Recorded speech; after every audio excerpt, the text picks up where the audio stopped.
En avant pour être édifié sur Radio Matania. Voici la prédication. Matania Radio. Auditeurs de Radio Matania, c'est le moment de la prédication et celle que vous allez suivre d'un instant à l'autre a pour titre « Jésus s'est fait homme pour mourir ». Jésus s'est fait homme pour mourir. C'est une prédication du pasteur Claude Messindibazi. Elle a deux textes de référence. Le premier est celui d'Ésaïe chapitre 53, du verset 1 au verset 10. Ésaïe 53, 1 à 10. Et le second, Marc chapitre 10, le verset 45. Que le Seigneur vous enrichisse, que le Seigneur vous édifie, que le Seigneur grandisse au travers de cette prédication. Soyez bénis.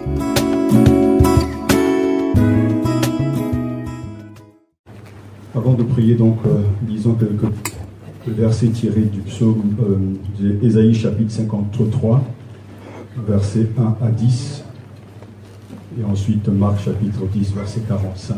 Ésaïe chapitre 53, versets 1 à 10.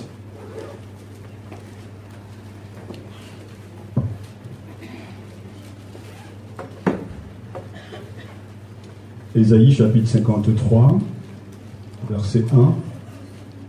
Qui a cru à ce qui nous était annoncé?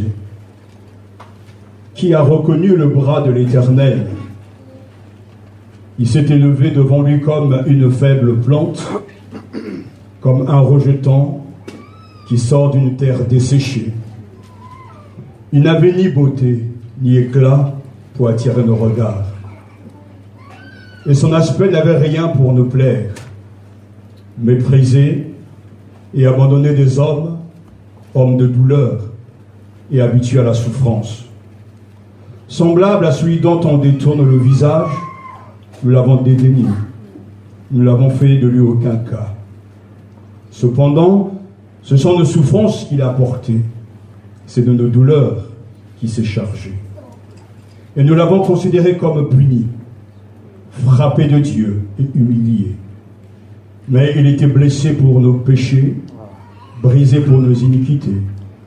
Le châtiment qui nous donne la paix est tombé sur lui. Et c'est par ses meurtrissures que nous sommes guéris. Nous étions tous errants comme des brebis. Chacun suivait sa propre voie. Et l'Éternel a fait retomber sur lui l'iniquité de nous tous. Il a été maltraité et opprimé. Et il n'a point ouvert la bouche. Semblable à un agneau qu'on mène à la boucherie, à une brebis muette devant ceux qui l'attendent. Il n'a point ouvert la bouche. Il a été enlevé par l'angoisse et le châtiment. Et parmi ceux de sa génération qui a cru qu'il était retranché de la terre des vivants et frappé pour les péchés de mon peuple. On a mis son sépulcre parmi les méchants, son tombeau avec le riche, quoiqu'il n'ait point commis de violence et qu'il n'y ait point de fraude dans sa bouche. Il a plu à l'Éternel de le briser par la souffrance. Après avoir livré sa vie en sacrifice pour le péché, il verra une postérité et prolongera ses jours, et l'œuvre de l'Éternel prospérera entre ses mains. Amen. Marc nous dit, chapitre 10, plutôt verset 45, « Car le Fils de l'homme est venu non pour être servi, mais pour servir, et donner sa vie comme la rançon de beaucoup. » Amen. Prions le Seigneur.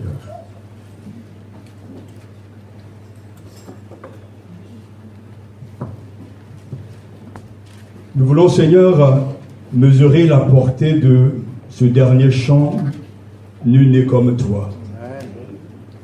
Car les mots, quelquefois et souvent, dépassent notre piété. Et nous voulons humblement nous tenir devant toi pour que tu nous parles de toi.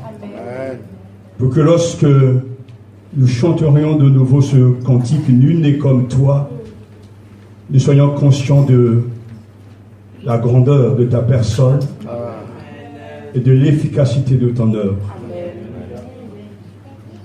Tu es unique, c'est vrai, et tu te révèles à ceux qui te cherchent de tout leur cœur.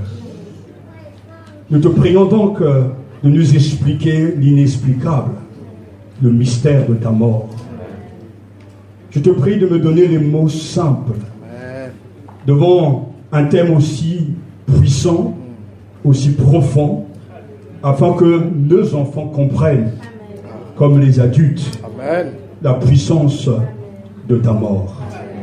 Seigneur Jésus-Christ, nous voulons, et je te prie que les sentiments que tu as su susciter en moi en préparant ce message soient les sentiments des uns et des autres.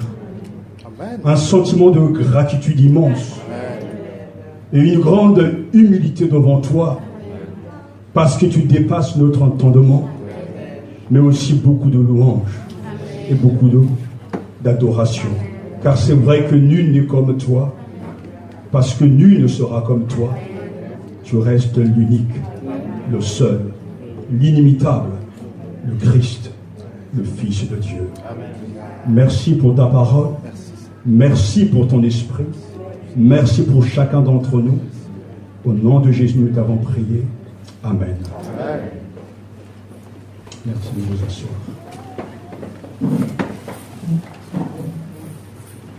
Selon la Bible, Jésus s'est fait homme pour mourir.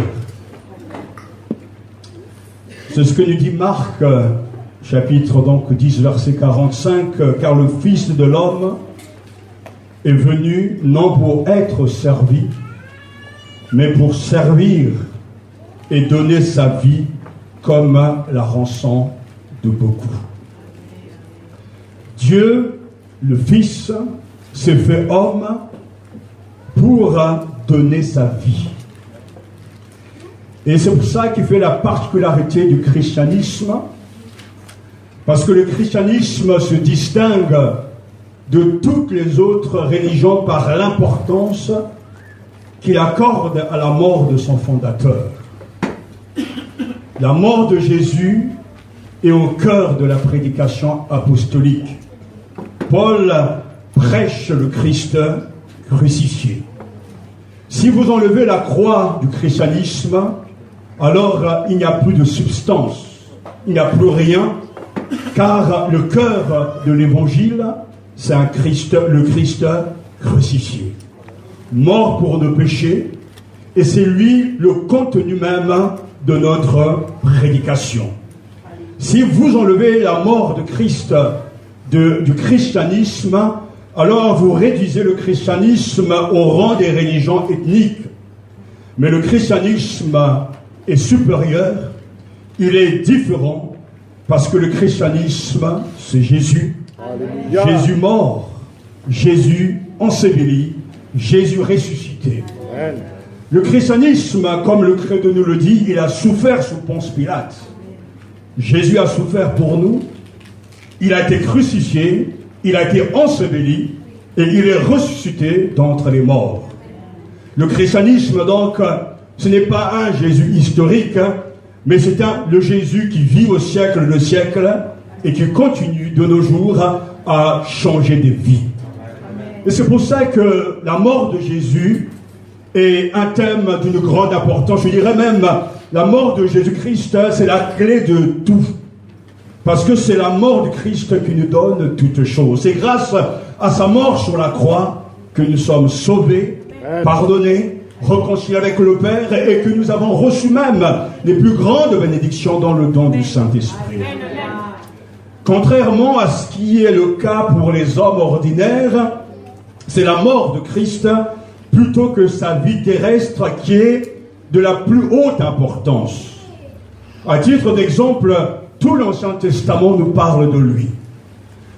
Les figures que nous avons dans l'Ancien Testament, les prophéties annoncent la mort de Jésus-Christ.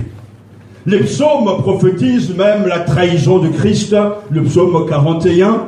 La crucifixion et les événements qui l'entourent ont été annoncés dans le psaume 22 et la résurrection dans le psaume 16. Ésaïe a écrit « Il était blessé pour nos péchés, brisé pour nos iniquités. Ésaïe 53, verset 5. Daniel indique qu'après 69 semaines, le Messie sera retranché et qu'il n'aura pas de successeur. Daniel chapitre 9, verset 26. Zacharie annonce d'avance que Christ sera vendu pour 30 pièces d'argent et que cette somme servira à acheter le champ du potier. Zacharie chapitre 11. Zacharie prédit également que le berger sera frappé et qu'une source sera ouverte pour le péché et l'impureté. Zacharie chapitre 13. Il est donc clair que l'Ancien Testament parle et annonce la venue de Jésus. L'Ancien Testament prophétise celui qui doit venir. Jésus est mort et Jésus est ressuscité pour notre foi, pour notre salut. Amen. Alors, c'est là le but même de son incarnation. Pourquoi Jésus est-il devenu un homme? Pourquoi est-il venu sur cette terre? La Bible répond à cette question. C'est parce que le Fils de l'homme est venu non pour être servi, mais pour servir et donner sa vie comme la rançon de beaucoup. C'est donc là une des raisons de la venue de Jésus-Christ. Et ce matin, nous voulons comprendre et réaliser l'importance de la mort de notre Seigneur.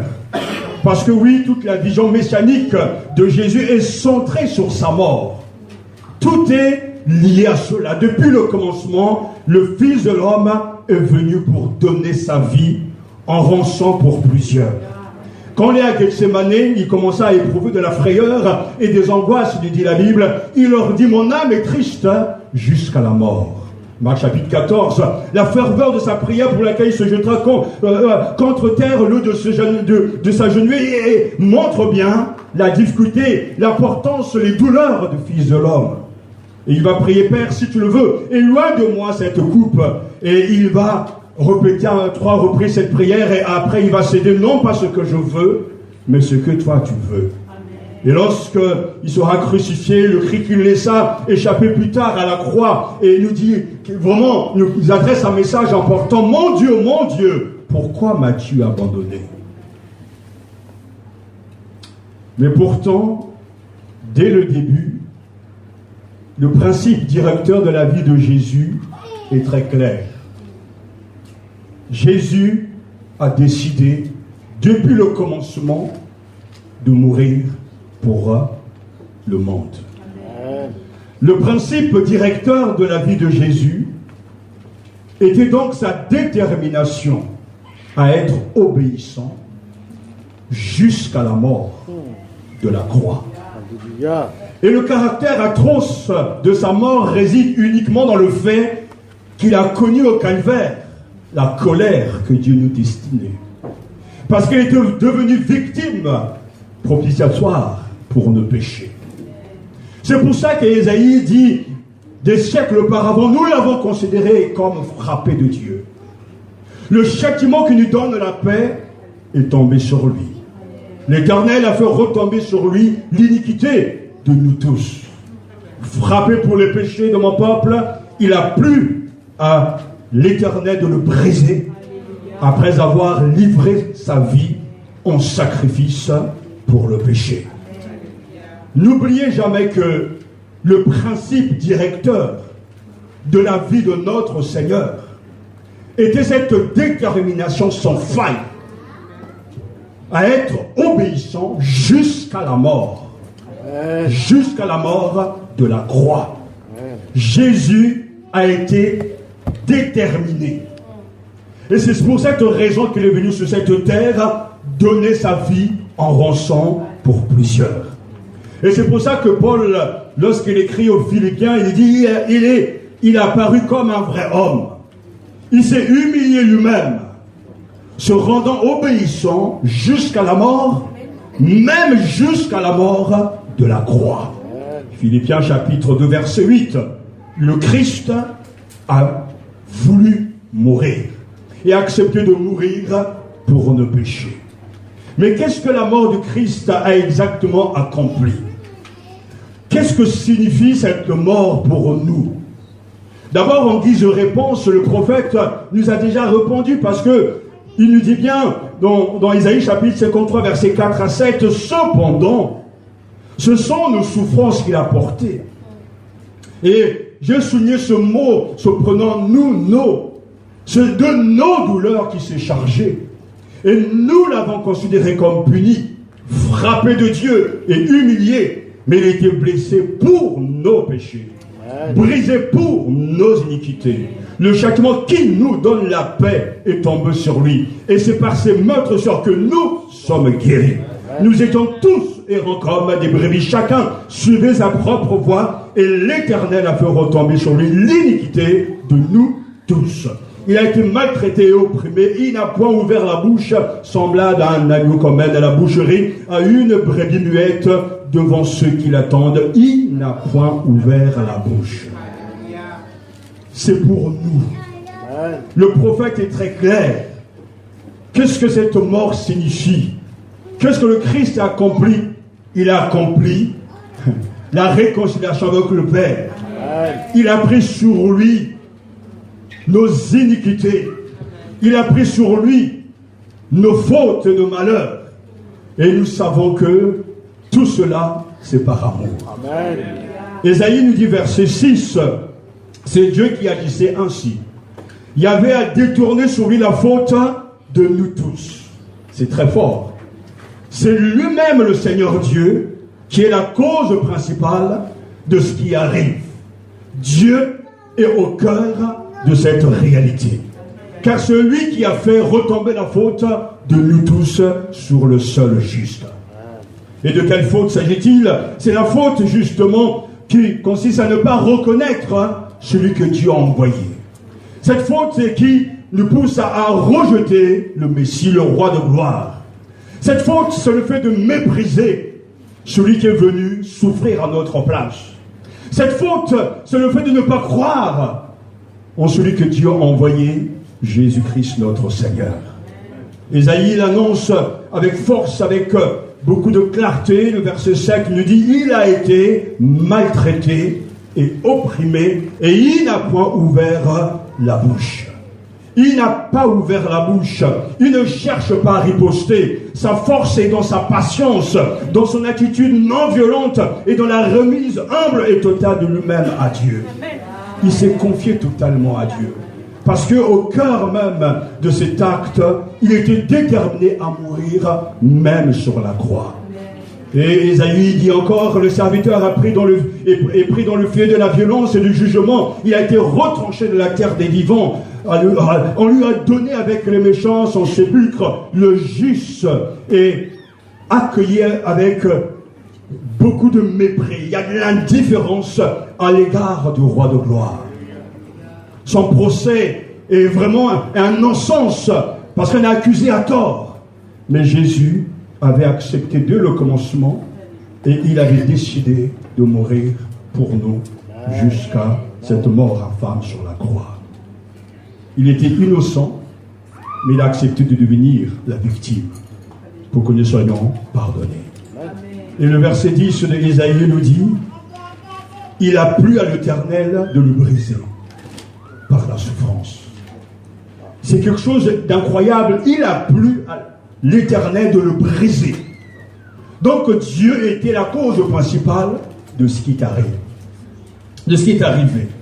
C'était dans sa volonté que son fils soit livré pour être crucifié.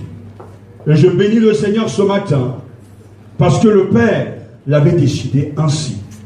Et que Christ lui-même avait décidé de donner sa vie pour moi. Que son nom soit glorifié. Oui, Dieu est la cause de ce qui arrive, de ce qui est arrivé. Pourquoi? Mais parce qu'il voulait nous sauver. Alors, pourquoi cette mort? Que me dit la mort de Jésus? D'abord, cette mort me rappelle et me dit ce matin que Christ est mort, non pas à cause de ses péchés, mais pour mes péchés. Amen. Il est évident que Jésus-Christ n'est pas mort pour ses propres péchés. La Bible dit, qui de vous me convaincra de péché? Parlons de Jésus. Si je dis la vérité, Pourquoi ne me croyez-vous pas? Jean chapitre 8, verset 46. Et dans Hébreux chapitre 4, verset 15, il est écrit: car nous n'avons pas un souverain sacrificateur qui ne puisse compatir à nos faiblesses. Au contraire, il a été tenté comme nous en toutes choses, sans commettre de péché. Et 1 Pierre chapitre 2, verset 22. Lui qui n'a point commis de péché, et dans la bouche duquel il ne s'est point trouvé de fraude. Il est dit partout que Jésus est mort pour les péchés des autres. Il est mort pour tes péchés. Mais Dieu prouve son amour envers nous, en ce que lorsque nous étions encore des pécheurs, Christ est mort pour nous. Romains chapitre 5, verset 8. Christ est mort pour nos péchés, selon les Écritures. 1 Corinthiens chapitre 15, verset 3. Tous ces textes sont tellement importants. Celui qui n'a point connu le péché, il a fait devenir péché, afin que nous devenions en lui justice de Dieu.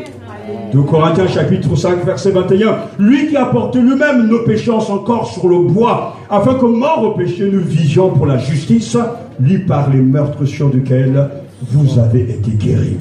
1 Pierre chapitre 2, verset 24. Et aussi dans 1 Pierre chapitre 3, verset 18, Christ aussi a souffert une fois pour les péchés, lui juste pour des injustes, afin de nous amener à Dieu. Voilà pourquoi Jésus est mort. Quand nous parlons de sa mort, nous devons toujours comprendre, avant tout, que c'est d'abord la volonté du Père qu'il a livrée pour nous. Nous devons réaliser la force de caractère, la volonté de notre Seigneur de mourir pour nos péchés sur la croix. Et nous devons comprendre avec gratitude, avec reconnaissance, que cette mort, elle est pour nous.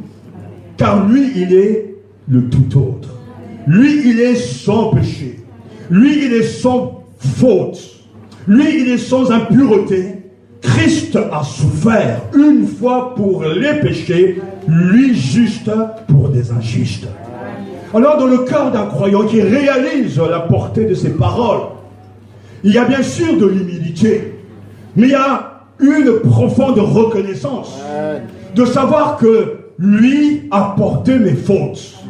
Lui a accepté d'être rejeté, d'être brisé par l'Éternel, par le Seigneur, pour moi. Et c'est pour cela que Jésus meurt en faveur d'eux et à la place d'eux pour la foule des hommes, comme le prophète le dit. Oui, Seigneur, nous te remercions. Amen. Parce que tu as pris notre place. Amen. Parce que Christ est mort pour et en faveur de ceux qui vont croire.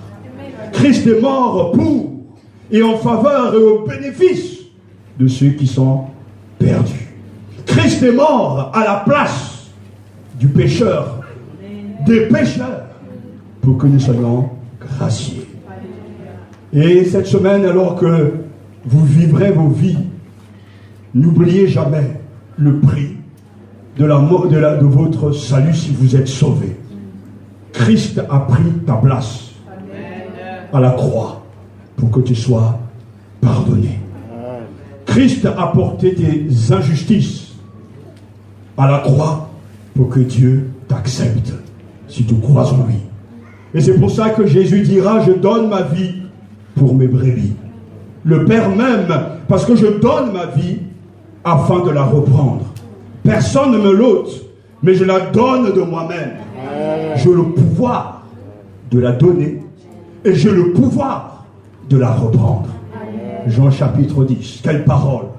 Jésus donne sa vie pour moi et pour toi. Pour toi. Pour toi qui ne veux pas croire. Pour toi qui t'endurcis, pour toi qui le rejettes peut-être, Jésus a donné sa vie pour toi. La mort du Christ est donc ce sacrifice parfait de Jésus à Dieu, mais également c'est une réparation. Parce que la mort du Christ est une réparation, elle est satisfactoire dans le sens que Jésus est venu réparer le mal. Ce qui nous avait séparés de Dieu notre Père, puisque Dieu est saint. Puisque la sainteté est l'attribut fondamental de Dieu, il n'est que raisonnable qu'il reçoive une certaine réparation pour enlever l'outrage du péché.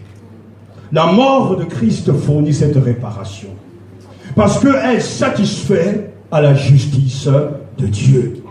L'homme a péché contre Dieu, et il a encouru sa condamnation, son jugement, mais Dieu impose à juste titre la peine encourue par une infraction à la loi, et le Christ est venu satisfaire la justice de Dieu.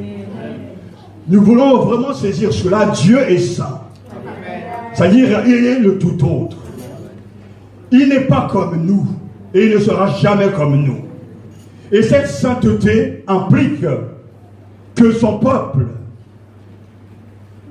soit aussi saint comme il est saint. Cette sainteté fait que Dieu est le péché. Dieu déteste le péché. Dieu n'accepte pas le péché. Et pour réparer cette séparation entre nous et Dieu, il faut d'abord satisfaire ses exigences, c'est-à-dire sa sainteté. Et pour que la sainteté de Dieu soit acceptée, reconnue, et que cette sainteté aille dans le sens où Dieu le veut, il nous faut donc un sacrifice, car sans effusion de sang, il n'y a pas de pardon. Ce n'est que par la mort de Christ que Dieu peut être juste, tout en justifiant les pécheurs. Dans tout ce que Dieu fait, sa justice doit être maintenue. Parce qu'il est saint et qu'on ne peut pas le contaminer par nos fautes et nos péchés, la mort du Christ satisfait pleinement aux justes exigences de Dieu. Dieu ne renoncera jamais à sa sainteté. Mais Dieu accepte que le mal qui est entre l'homme et lui soit maintenant accompli par Jésus-Christ. Et Jésus-Christ a satisfait à cette justice de Dieu. Peut-être que pour certains c'est compliqué. Mais n'oubliez pas que nous sommes des pécheurs et qu'aucun de nous ne peut s'approcher du Dieu saint. Pour s'approcher de lui, il faut être accepté par ce que Dieu exige de nous. Si tu mens, si tu voles, si tu commets l'adultère, ces choses sont contraires à la volonté de Dieu. Et comment donc un pécheur peut-il s'approcher d'un Dieu trois fois saint? Il ne peut pas. Ses œuvres même sont sales, inutiles. Mais le Christ, le seul juste, lui qui est sans péché, en mourant sur la croix, va satisfaire cette justice de Dieu.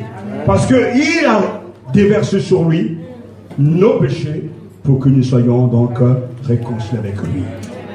Cette mort de notre Seigneur donc répare ce mal.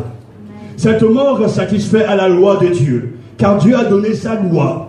Mais les hommes, son peuple, n'a pas pu vivre selon cette loi. Mais le Christ est venu nous dire, Matthieu chapitre 5, verset 17, il n'est pas venu pour abolir la loi, mais il est venu pour l'accomplir. Lui seul a pu vivre une vie sainte. Lui seul a pu plaire au Seigneur. Lui seul a été juste en toutes choses. Et quand Jésus, le seul juste, meurt sur cette croix, il va satisfaire toute la loi de Dieu, car il a vécu durant toutes ces années sans commettre aucun péché. Donc, celui qui est crucifié sur cette croix, le juste, témoigne aussi du fait que sa vie a été impeccable. C'est pour ça que la mort de Jésus répare ce mal, alors que Dieu devait nous rejeter, alors que Dieu ne devait pas faire cas de nous. Jésus, en étant ce témoin fidèle, ce serviteur fidèle, jusqu'à la fin, et en vivant selon la loi, l'a accompli, l'a rempli, a satisfait totalement à toute la volonté de son Père. Le Christ est celui qui répare cela. Le Christ est celui qui a versé son sang pour nous réconcilier avec lui. C'est-à-dire, il a porté, mais en même temps, il a éloigné la colère de Dieu de chacun de nous. Donc c'est ce élément d'expiation, ce thème d'expiation dont la mort de Jésus, il a expié nos péchés. Il est venu enlever, il est venu couvrir, il est venu ôter, il est venu effacer nos iniquités, au point même que lorsque Dieu pardonne, il oublie, il efface tous les péchés que nous avons confessés. La mort du Christ est une réparation. Il est venu donc couvrir nos fautes, mais il est venu surtout les effacer. Et c'est pour ça que lorsque David va pécher, le psaume 51 nous dit « Détourne ton regard de mes péchés, efface toutes mes iniquités. » Psaume 51, verset 11 « Car tu as jeté derrière toi tous mes péchés, nous dit Ésaïe chapitre 38, verset 17.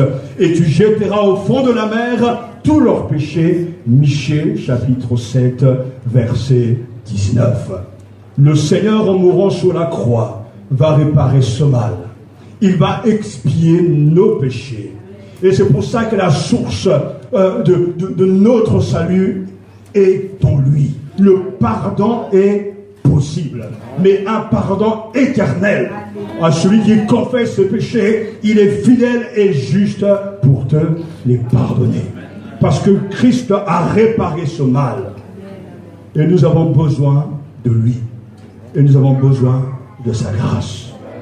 Le Christ, en mourant sous la croix, a été cette victime propiatoire, comme Romains chapitre 3, verset 25 nous le dit. C'est-à-dire, le Christ est venu apaiser la colère de Dieu. Qu'est-ce que cela veut dire? Nous avons besoin que Dieu nous regarde avec faveur. Nous avons besoin que Dieu soit de notre côté. Mais le Dieu de la Bible est un Dieu saint, comme je l'ai dit et je le redis encore. Là, le péché entraîne et suscite la colère de Dieu. Et cette colère ne peut pas être gommée comme ça. Cette colère doit être, je dirais, déversée sur ceux qui l'ont provoqué. L'homme a péché contre Dieu, le péché est entré dans le monde et Dieu est en colère.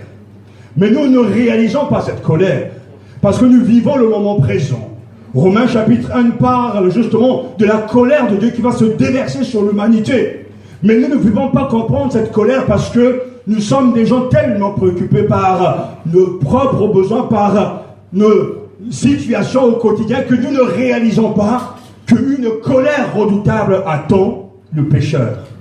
Dieu est en colère. La Bible parle de l'amour de Dieu, mais la colère est liée au fait que Dieu est saint et que l'homme a péché et que ce péché entraîne la colère de Dieu. Et comme Dieu veut absolument régler ce problème, il accepte que cette colère soit donc enlevée, soit maintenant apaisée par le sacrifice de son propre Fils. C'est nous qui devons être anéantis. Mais Christ, en prenant sur lui nos fautes et les iniquités, la colère de Dieu est tombée sur lui. Et quand à Golgotha, Christ va crier « Père, mon Dieu, pourquoi m'as-tu abandonné ?» Et quand il va crier « Pardonne-leur parce qu'ils ne savent pas ce qu'ils font » et que tout est accompli, la colère du Père, la colère du Dieu trois fois saint, que nous voyons dans l'Ancien Testament se déverser sans retenue sur les pécheurs, est tombée sur le Fils de Dieu à Calvaire. Ce qui fait que quand je m'approprie le Christ par la foi, quand je crois en lui, alors je suis justifié. Parce que cette colère, ça dirige et ça a été dirigé contre moi à cause de mes fautes, de mes iniquités. Mais en prenant sur lui mes fautes, cette colère est tombée sur lui. Et Dieu s'est calmé. Mais pourtant, ce jour arrive où cette colère va se déverser sur ceux qui ne l'ont pas connu. Si vous voulez comprendre ce qu'est l'évangile, ce qu'est le salut, regardez la croix. Parce que la croix nous dit que la justice de Dieu est satisfaite, que la colère de Dieu est tombée sur le juste, et la croix me dit que Dieu m'aime d'un amour éternel. Ce sont des choses simples, mais pourtant c'est là le cœur de l'évangile. Dieu est satisfait en voyant sur la croix son propre Fils, le seul juste, devenir la victime propiatoire pour nos péchés. Ce qui fait que l'homme, le pécheur qui confesse ses péchés, le pécheur qui se donne au Seigneur peut s'approcher du Dieu trois fois saint. Non pas avec ses œuvres, mais par sa foi habillée de la justice de Dieu en Jésus-Christ. Et Jean a déclaré que Christ est lui-même une victime expiatoire pour nos péchés, et non seulement pour les nôtres, mais aussi pour ceux du monde entier.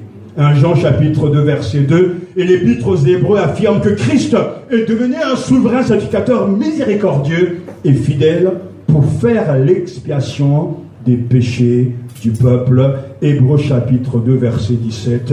L'appropriation, comme on parle, c'est un terme technique, vous voyez, dans certaines traductions, c'est l'expiation. L'appropriation est l'acte qui détourne la colère de Dieu grâce à un sacrifice. Et ce sacrifice, c'est le Seigneur.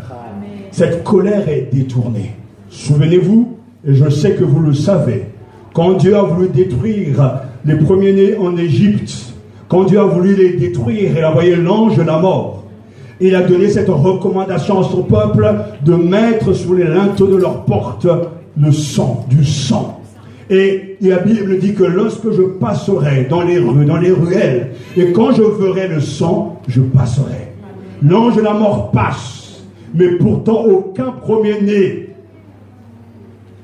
juif ne sera mort. Parce que Dieu, en voyant le sang, il passe. Et les premiers-nés, donc, égyptiens, tous les premiers-nés étaient décédés. C'est ce qui se passe, quelle image remarquable. Grâce au sang de Jésus, je suis couvert. Je suis à l'abri de cette colère qui est en train de bouillonner. Parce que cette colère arrive. Dieu est très en colère, croyez-moi. Et si nous voulons comprendre la portée, la dimension de cette colère, regardez la croix. Puisque Dieu a accepté de donner son Fils unique pour mourir pour nos iniquités, malheur à celui qui ne tient pas compte de lui.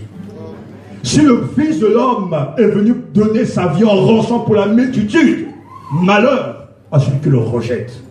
Vous voulez comprendre ce qu'est l'éternité sans Dieu? Regardez la croix.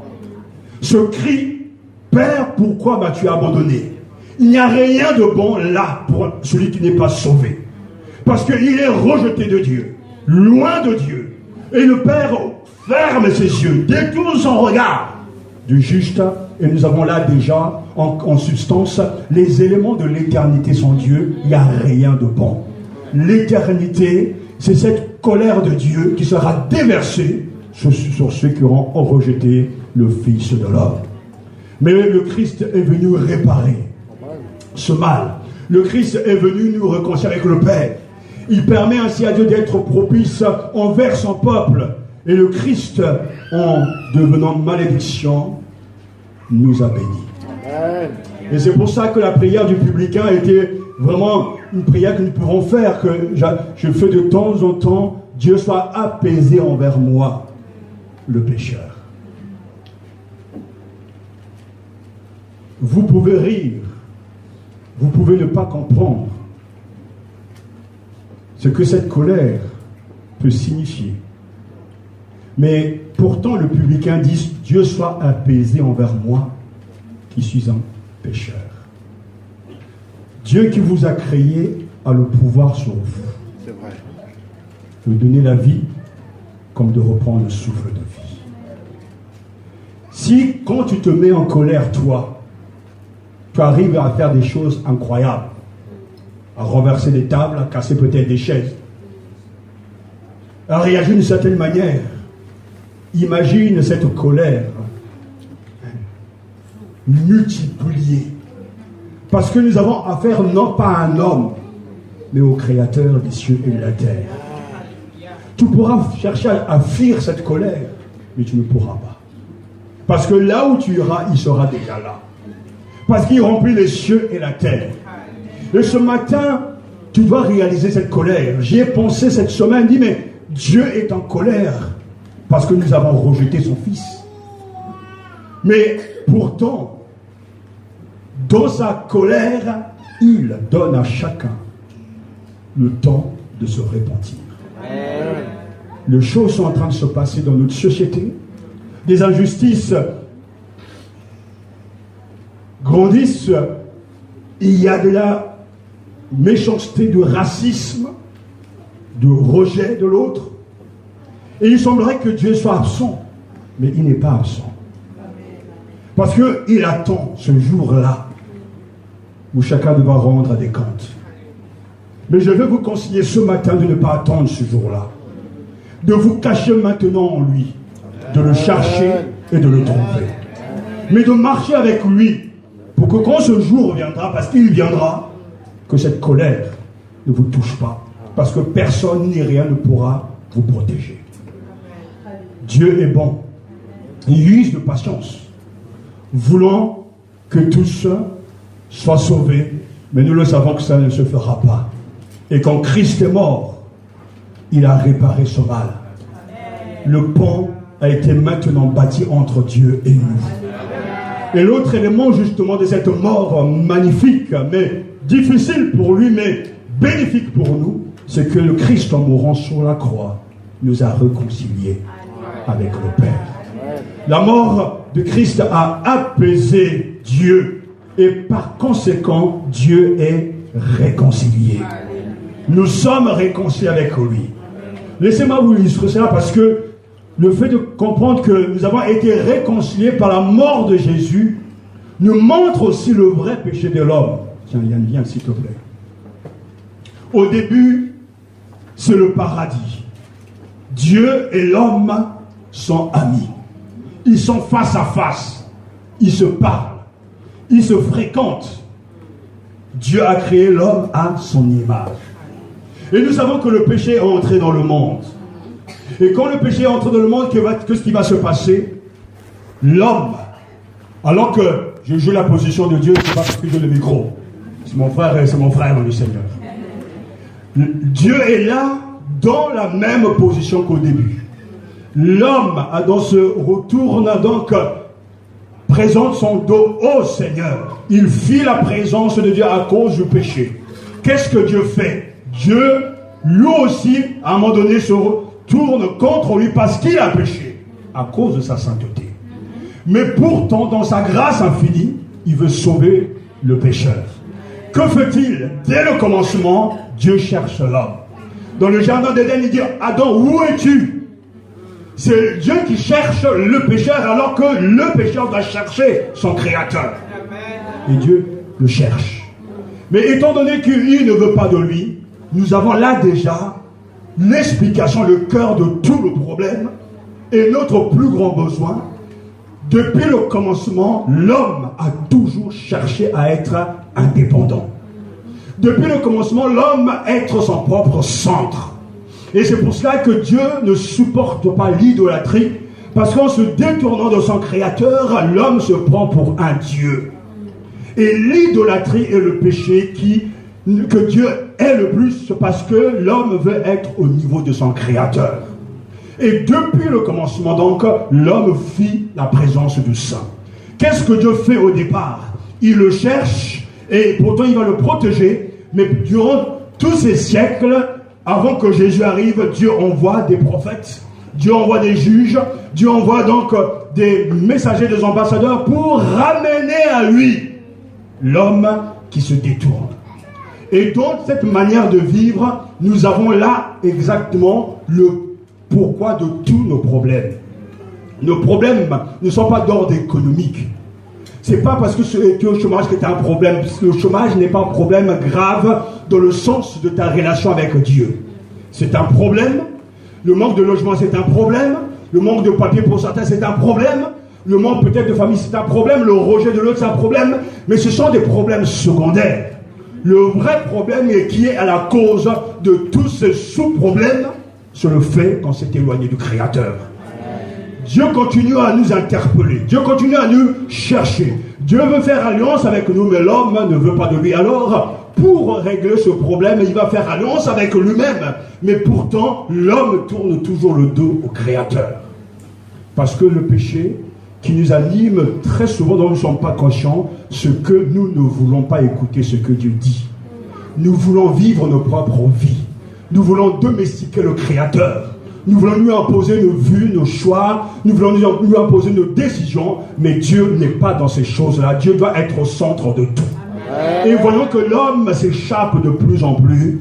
Dieu décide de jouer entre guillemets sa dernière carte, mais pourtant entre guillemets, parce que dès le commencement, c'était dans le projet de Dieu, il envoya son propre Fils. Car Dieu a tant aimé le monde qu'il a donné son Fils unique, afin que quiconque croit en lui ne périsse point, mais qu'il ait la vie éternelle. Donc l'obstacle qui nous empêchait de communier avec Dieu va être réglé parce que Dieu lui-même, pour satisfaire sa propre justice, sa propre sainteté, va livrer son propre Fils pour mourir pour nos péchés. Et quand Christ va mourir sur la croix, la Bible dit très clairement que le voile du temple se déchira. C'est-à-dire que maintenant, ce qui était caché est devenu visible. Ce qui était fermé à ceux que Dieu avait choisis est devenu accessible. En mourant sur la croix, le Christ rend possible la relation entre Dieu et l'homme. Et maintenant, quand moi je suis un pécheur, je passe par Jésus, je m'approche du Créateur. Je peux parler avec lui, je peux l'entendre, je peux le voir par la foi, par Jésus-Christ. Et ça, c'est le message de la réconciliation. C'est pour cela que quand Paul avait bien compris, grâce à cette mort, il va écrire. Et tout cela vient de Dieu qui nous a réconciliés avec lui par Christ. Et qui nous a donné le ministère de la réconciliation. Car Dieu était en Christ, réconciliant le monde avec lui-même. En n'imputant point aux hommes leur offense, et il a mis en nous la parole de la réconciliation. Nous faisons donc les fonctions d'ambassadeurs pour Christ, comme si Dieu exhortait par nous. Nous vous en supplions au nom de Christ, soyez réconciliés avec Dieu. 2 Corinthiens chapitre 5 verset 18 à 20. Soulignez ce passage parce qu'il est important. Dieu était en Christ, réconciliant le monde avec lui-même. Alléluia. Et il a mis en nous la parole de la réconciliation. Ça, c'est ce qui motive tout évangéliste. Nous sommes les ambassadeurs de Jésus-Christ, avec un message puissant: soyez réconciliés avec Dieu. Parce que Dieu lui-même a décidé de se réconcilier avec vous. Maintenant, à vous d'aller vers lui pour vous réconcilier. Il a voulu par lui te réconcilier avec lui-même. Tant ce qui est sous la terre que ce qui est dans les cieux, en faisant la paix par lui, par le sang de la croix. Colossiens chapitre 1, verset 20. Et dans Romains chapitre 2, verset 4, « Oh, où méprises-tu les richesses de sa bonté, de sa patience et de sa longanimité, ne reconnaissant pas que la bonté de Dieu te pousse à la repentance. » Christ, en mourant sur la croix, nous a réconciliés. Et ce qui est formidable, ce n'est pas simplement les êtres humains, les pécheurs, mais même toute la création soupire, sera réconciliée avec son Créateur. Nous bénissons Dieu parce que ça a été une réparation. En Jésus-Christ, les bénédictions que le Père avait dépassent largement nos attentes. En lui, nous sommes bénis au-delà de ce que nous pouvons penser ou imaginer. Pardonnés, scellés de son esprit, nous sommes gardés tout au long de notre cheminement ici-bas. En Christ, nous avons tout pleinement. Ce matin, comprends-tu la valeur de la mort de Jésus? Cette mort est satisfactoire. Parce que la colère de Dieu est apaisée. Cette mort répare les dégâts de nos désobéissances et de nos fautes. Mais aussi cette mort est une rançon. Une rançon pour nous libérer. Amen. La mort de Christ est présentée comme le paiement d'une rançon. Amen. Une rançon est un prix à payer pour la libération de quelqu'un qui est retenu prisonnier. Et Marc nous l'a dit, le Fils de l'homme n'est pas venu pour être servi, mais pour servir et donner sa vie comme la rançon de beaucoup.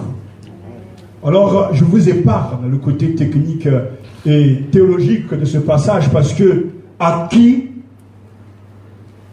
Jésus a-t-il payé cette rançon? Est-ce que Jésus a payé cette rançon à Satan? Non. Car nous n'appartenons pas à Satan. Ce n'est pas lui qui nous a créés. À qui donc a-t-il payé cette rançon? Pour nous racheter, parce qu'il y a déjà cet élément important, nous sommes rachetés. Cela signifie que nous sommes esclaves. Mais nous sommes esclaves de qui ou de quoi? Nous sommes esclaves du péché qui nous domine. Il y a des gens qui ont toujours des mauvaises pensées. Il y a des gens qui mentent tout le temps. Il y a des gens qui n'aiment pas les autres constamment. Il y a des gens qui aiment les femmes à l'extrême comme les hommes à l'extrême. Il y a des gens qui n'aiment pas l'Église. L'homme est esclave de ce qui le domine. Certains sont esclaves du jeu, des jeux de hasard. Ils ne peuvent pas s'empêcher de jouer. Nous sommes esclaves du monde qui nous attire, qui nous propose et qui nous domine.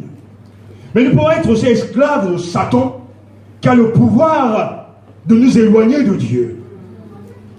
Et un esclave ne peut rien faire. Un esclave n'est pas libre. Un esclave ne peut pas décider de son sort, de son avenir. Il est soumis à un maître. Jésus, en venant dans notre agora, est venu payer la rançon pour que nous soyons libérés. Mais cette rançon n'est pas donnée à Satan, mais cette rançon est donnée au Père, à qui nous appartenons. Jésus a donné sa vie pour nous racheter des liens de la mort, de Satan et de ses œuvres.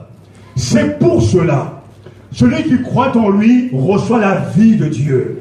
Celui qui est enfant de Dieu reçoit la lumière de Dieu.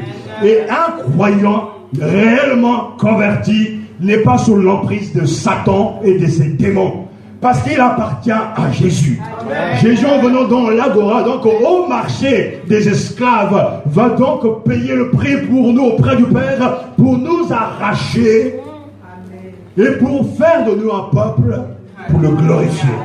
Et la Bible le dit, le credo nous le dit, qu'il est descendu au séjour des morts et il a proclamé son nom. Même aux morts, il est resté d'entre les morts. Le Christ a tout pouvoir sur son peuple, sur ses enfants. Donc je n'appartiens pas, si je ne vis pas avec Satan, je ne lui appartiens pas. Christ, en me rachetant, en payant le prix pour moi, fait que je suis maintenant à lui. Et je suis au service d'un autre maître, mais un maître généreux, un maître bon, un maître digne de confiance, un maître qui vaut la peine de se sacrifier et de servir parce que c'est le Seigneur de gloire. Je suis devenu l'esclave de Jésus-Christ. Je quitte l'esclavagisme, je quitte le monde pour devenir l'esclave d'un autre maître, le Seigneur de gloire. Et toi qui es ici ce matin, quel que soit ton rang, quel que soit ta vie, tu es esclave de quelqu'un ou de quelque chose. Aucun être humain sur cette terre n'est libre. Nous appartenons à quelqu'un. Nous pouvons servir Dieu, le Dieu argent. Nous pouvons servir le Dieu temps. Nous pouvons servir le Dieu amusement. Nous pouvons servir tant d'idoles. Mais nous sommes au service de quelqu'un. Mais je bénis le Seigneur parce qu'il y a eu un moment où on pouvait servir jadis Satan et ses œuvres. Mais maintenant, grâce au Seigneur, il nous a arrachés de ce monde présent. Et il a fait de nous un royaume, des sacrificateurs pour Dieu son Père. Quand Christ va payer cette rançon, alléluia, la miséricorde de Dieu se manifeste. Et comme l'a écrit ce théologien, c'est à la justice de Dieu qui est due la dette qui a besoin d'être annulée. Satan n'a aucun droit légal contre le pécheur et n'a donc pas besoin d'être payé pour la libération du pécheur. Mais non, la miséricorde de Dieu rachète l'homme à la justice de Dieu. La miséricorde de Dieu rachète l'homme à la justice de Dieu. Tu es le chrétien est un esclave affranchi. Et toute notre vie, ça sera comme ça. Nous sommes des esclaves affranchis. Nous sommes rachetés de la peine de la loi. Nous sommes rachetés même de ce que la mort peut apporter, puisque notre Sauveur a le pouvoir sur la mort. Nous sommes rachetés du péché en tant que puissance. Par la mort de Christ au péché et par notre mort au péché en lui, nous sommes plus que vainqueurs. C'est ce que le Seigneur a fait. Nous sommes rachetés même de Satan qui nous tenait captifs. Et par la mort de Jésus sur la croix, nous sommes libérés. Vous ne verrez jamais un croyant possédé par un démon. Ça n'existe pas. Et ça n'existera jamais. Nous pouvons être attaqués, nous pouvons être provoqués par des démons, mais le démon ne peut pas posséder celui qui est habité par l'Esprit de Dieu. Je vous le dis parce que le rachat de Christ est total. Vous devez rejeter cette idée que dans la vie de croyant, il y a tellement de forces sataniques, diaboliques, qui le maîtrisent, qui le font faire des choses incroyables. Mais à quoi a servi la mort de Christ si c'est pour être encore sous la tutelle de Satan? Ça n'a aucun sens. Mais pourtant, j'ai tant de fois entendu pasteur ceci, pasteur cela.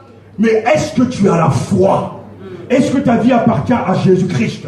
Est-ce que Jésus-Christ est réellement dans ton cœur? Parce que celui qui est en toi est plus fort que celui qui est dans le monde. Amen. Ceux que Dieu a rachetés sont libres. Je ne vois aucun Israélite en Égypte que le Seigneur va délivrer, qui va rester esclave, piégé, en prison. Quelqu'un qui n'est pas heureux d'appartenir au Seigneur. Non, il nous a rachetés, il nous a arrachés. Pourquoi? Pour que nous puissions rester là à rien faire. Non, pour être membres de son peuple, pour l'adorer, pour témoigner de lui dans le monde. Je suis un affranchi par le sang de Jésus-Christ. Et sous la croix, quand mon Seigneur est en train de mourir, on dit voilà, je te donne maintenant la liberté. Puisque tu crois en moi, je suis avec toi, je marche avec toi, je vis avec toi, et je suis plus fort que tous les autres. Et c'est ce que la mort de Christ a accompli. Alléluia. Et je l'ai vu maintes fois quand les gens sont possédés. À chaque fois que j'utilisais cette capacité, la puissance de sa résurrection, par la mort de Christ sur la croix, les démons tremblent. Les démons ne sont pas à l'aise parce qu'ils savent que celui qui les a vaincus sur la croix est réellement leur Seigneur. Et aucun enfant de Dieu ne peut se perdre. Jésus dirait aucun, parce qu'ils sont à moi. Je les ai rachetés. Je payais la rançon. Et personne ne peut venir réclamer au Seigneur ce qu'il est à lui.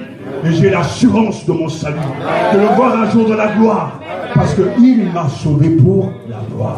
Comme ils sont tous les chrétiens pour la gloire. Alors si ce matin tu es sous l'impulsion, je ne sais pas de quelle force, la première chose que tu dois faire, c'est de venir au pied de la croix, d'accepter Jésus comme ton Seigneur et ton Sauveur, et de le laisser mener ta vie. Cesse de lui soumettre à tes envies, cesse de lui soumettre à tes volontés. Mais dis-lui, tu es mon Seigneur et mon Dieu. Et je décide de te suivre de tout mon cœur et de faire ta volonté. Et je sais que ce que toi tu as fait me sera donc accordé par grâce, parce que Christ est mort pour moi. Et par la foi, tu saisis ces choses, tu crois ces choses. Le Seigneur donnera même gloire à son nom en faisant que ces choses soient réelles pour toi, parce que le Christ n'est pas mort, il est vivant. Et il vit en moi. Il vit dans le cœur de tout un chacun. Et quand tu vas avancer, tu te rendras compte que tu as des armes terribles. Quand Satan va se lever, quand le mal va se lever, tu as le bouclier de la foi pour étreindre et très enflammé du malin. Quand Satan va se lever avec ses forces, tu as l'épée de l'esprit afin de donner des coups. Et tu seras toujours vainqueur dans la victoire de celui qui a déjà vaincu. Christ est mort pour ça. N'acceptez pas, et je n'accepte pas, qu'un chrétien soit médiocre, qu'un chrétien soit écrasé, qu'un chrétien soit toujours tête baissée, comme s'il n'avait pas d'espérance, comme si le bonheur ne lui est pas accordé par le Seigneur. Non, un chrétien est un homme rempli d'orgueil à cause de la croix de Christ. Je me glorifierai de la croix de Christ. Il est heureux de se savoir pardonner. Il est heureux de savoir qu'il est de passage sur cette terre et que son but c'est de témoigner de l'amour de son Père, de manifester la gloire de Dieu. Il est membre du peuple de Dieu et il avance vers le ciel, déterminé à s'affaler de voir la gloire du Seigneur. Il est conscient de ces réalités, que tout cela est le fruit, les conséquences de la mort du Christ sur la croix. Alors, mort, où est ta victoire? Gloire à Jésus sur la croix. Merci pour ta mort, pour la ressuscité. Alléluia. Tout ça pour qui? Pour les élus. Tout ça pour qui? Pour tous ceux qui sont perdus. Oh, le Fils de l'homme est venu non pas pour être servi, mais pour servir et donner sa vie en rançon pour beaucoup. Alléluia. Est-ce que ça ne vous donne pas envie de le louer? Est-ce que ça ne vous donne pas envie de l'adorer, de l'aimer, de vous attacher à lui? Parce que ce sont ces vérités-là qui nous libèrent. Cela tu l'as fait pour moi. Christ est le sauveur du monde. Et cette mort, pour terminer, mais au bénéfice de tellement de choses, sa mort a assuré à tous les hommes un délai dans l'exécution de la sentence. Nous sommes dans ce temps d'attente. Il y a un délai. Et c'est pour ça, croyez-moi, même quand les gens font beaucoup de mal, vous dites, mais il n'y a pas de justice. Non, c'est le délai. Ça viendra. Restez calme. Dieu va juger. Dieu va condamner. Dieu bénira. Mais nous sommes dans ce temps d'attente. Sa mort nous donne un délai. Donc, je ne sais pas combien de temps il vous reste à vivre. Je seul le sais. Mais ne croyez pas que vous avez le temps. Parce que le temps ne vous appartient pas, le temps ne m'appartient pas. Nous ne sommes que les serviteurs du temps. Mais c'est le moment aujourd'hui, si tu entends sa voix, n'endurcis pas ton cœur. Parce que demain, il sera trop tard. C'est maintenant qu'il faut se réconcilier avec Dieu.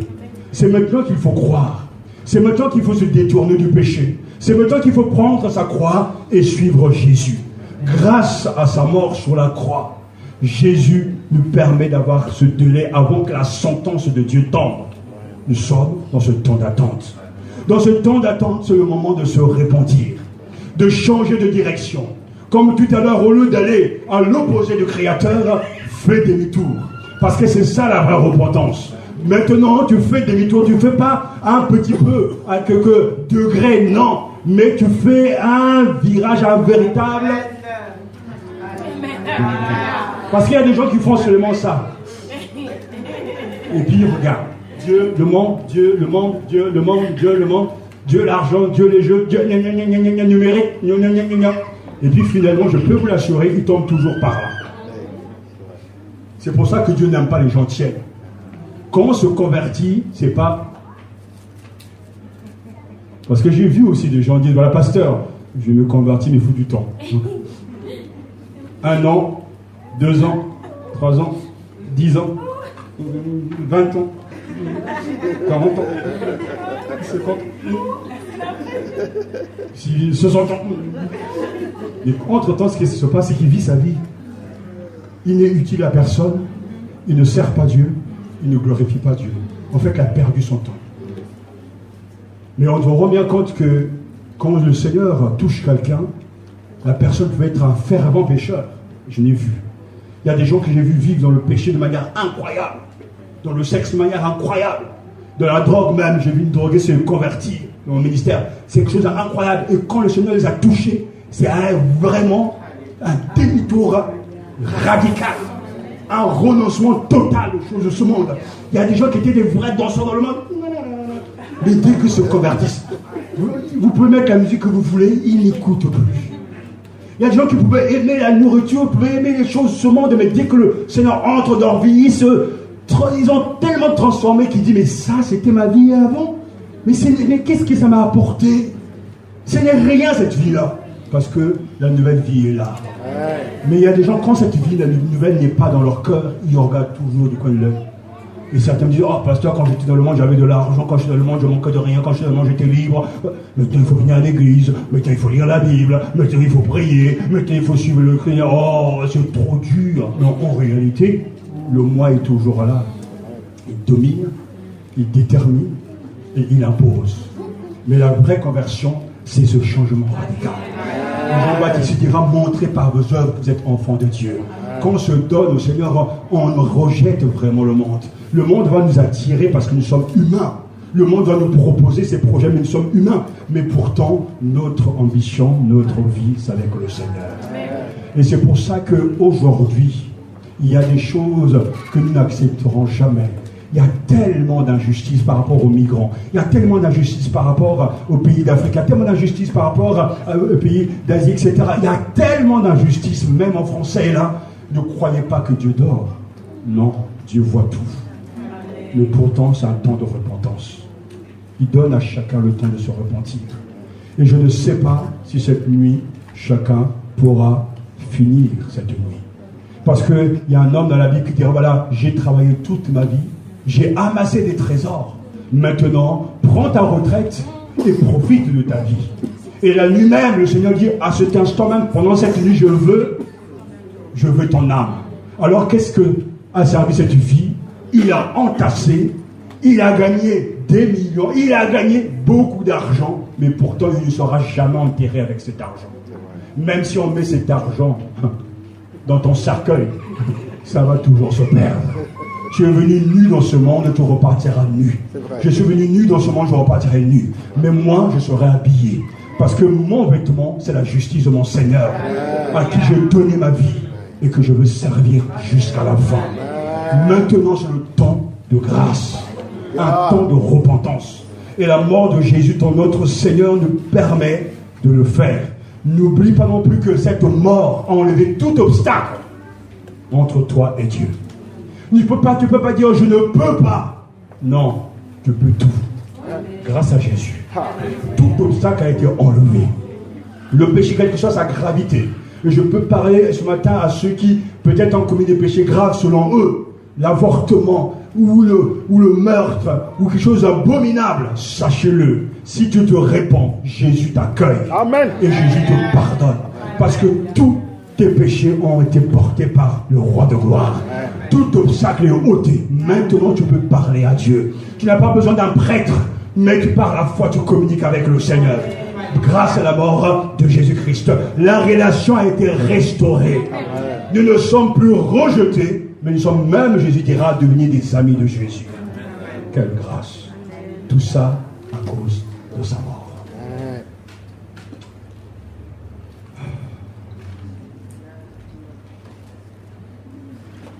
Seigneur, je crois.